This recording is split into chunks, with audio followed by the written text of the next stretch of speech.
दोस्तों, मैं ज्योति वेंकटेश देश वाले चैनल के लिए इंडिपेंडेंस डे के बारे में बात करूंगा और पैट्रियोटिक फिल्म्स के बारे में बोलना बेटर होगा। कई फिल्म्स आपके दिमाग में आ जाएगा ये टॉपिक के बारे में मैं बोला होता हूँ। उनमें है उरी, बंटवारा 2, बॉर्डर, गदर वगैरह वगैरह वगैरह। लेकिन आज हम हकीकत के बारे में बात करेंगे। रिमेंबर 1962 में इंडो चाइना वार हुआ था and India as a nation was very much affected इस वार के वजह से, क्योंकि 1947 में इंडिपेंडेंट तो मिल गई इंडिया को, लेकिन 15 साल में ये जो वार हुआ it Shuk India very much. और उस जमाने में पेट्रियोटिक फिल्म्स नहीं बनते थे, लेकिन एक करमवीर डायरेक्टर था, स्लाइटली एक्सेंट्रिक था, उसे पागल भी बोल सकते हैं क्योंकि पैशनेट था। उसने बनाया फिल्म हकीकत। उनका नाम चेतन आनंद। ये वही देवानंद का, विजयानंद का बड़ा भाई चेतन आनंद। इन्होंने बनाया था फिल्म हकीकत, जो आज भी काबिले तारीफ, क्योंकि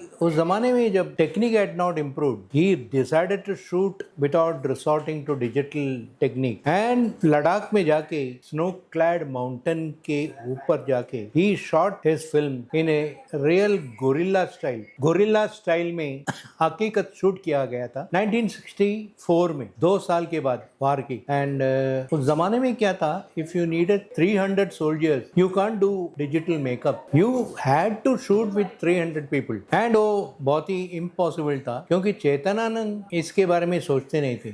300 आदमी थे तो 300 मंगाइए और शूट कीजिए। Luckily for Chetan Anand, the Indian government decided to help him out with military personnel and equipment during the war sequences. The shooting was held, but with acute sub-actors. उसमें तो handsome धर्मेंद्र भी थे. He was hardly in his 30s and he had just 2 years back started acting in films with films like Dil Bhi Tera, Hum Bhi Tere. And there was another realistic actor, Balraj Sahni. Balraj Sahni और धर्मेंद्र दोनों lead में थे इस film में, and there was hardly any entertaining factors. There was no Rajendra Nath, there was no I.S. Johar, because they had to tackle a serious thing, war and how it is fought in the border. ऐसे एक film banana was like undergoing penance, तपस्या करने की जैसे थी। And Chetan Anand ने film बनाया surviving great difficulties at the cost of everyone's life, लेकिन करना तो करना था। बाद में आजकल हम लोग बनाए फिल्म उरी, गदर 2, गदर, लेकिन उस जमाने में 1964 में ऐसे film banana was next to impossible, लेकिन they did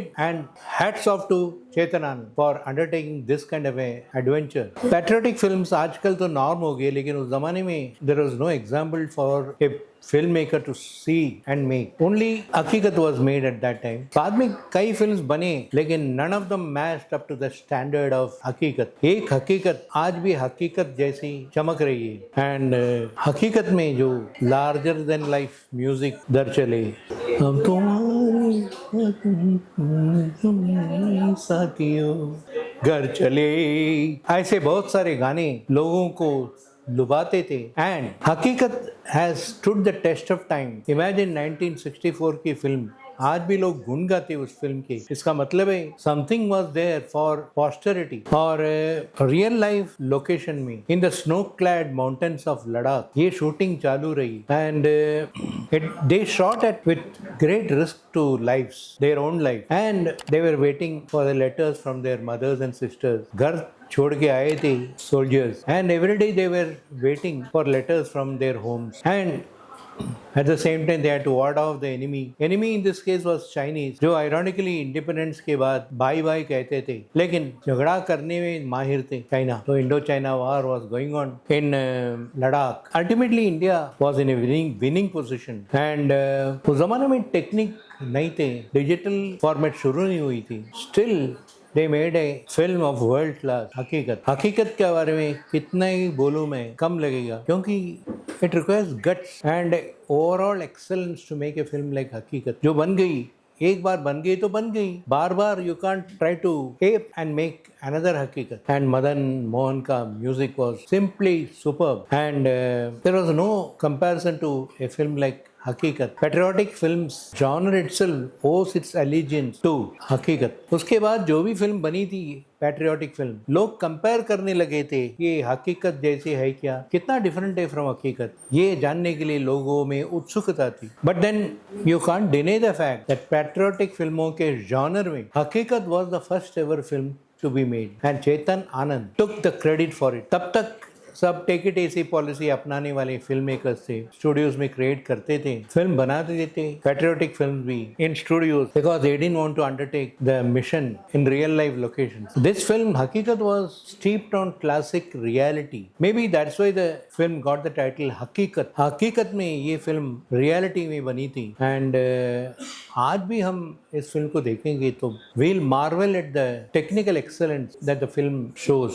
हकीकत will always be a wonderful example. हम जब पैट्रियोटिक फिल्म्स के बारे में बात करते हैं तो हकीकत इज वन फिल्म, हम बाकी फिल्म को भूल जाते हैं. We remember only this film, of course in the earlier century. नए सेंचुरी में काफ़ी फिल्म्स बने, Uri, Gadar 1, Gadar 2, but these films are not compared to Hakikat in any way, whether excellence is concerned or technical excellence or acting is concerned. आज भी हमें याद है धर्मेंद्र और बलराज रानी स्पिरिटेड परफॉर्मेंस इन हकीकत. तो इंडिपेंडेंस डे के अवसर पे हम इंडिपेंडेंट फिल्म्स के बारे में बात करते हैं, पैट्रियोटिक फिल्म्स के बारे में, कैसे उस जमाने में बनी और आजकल कैसे patriotism is still in focus in films which are being made today. And we should thank Chetan Anand and Madan Mohan for making a film like Hakikat, which has a lot of opulence, independent patriotism and warfare to begin with, which has made the film an unforgettable film till date. आज 2026 है, लेकिन हम 1964 की film हकीकत को याद करते हैं. इसका मतलब है it had something to do which attracted us. इसके साथ ही आप ज्योति वेंकटेश को आज्ञा दीजिए for the channel देशवाले.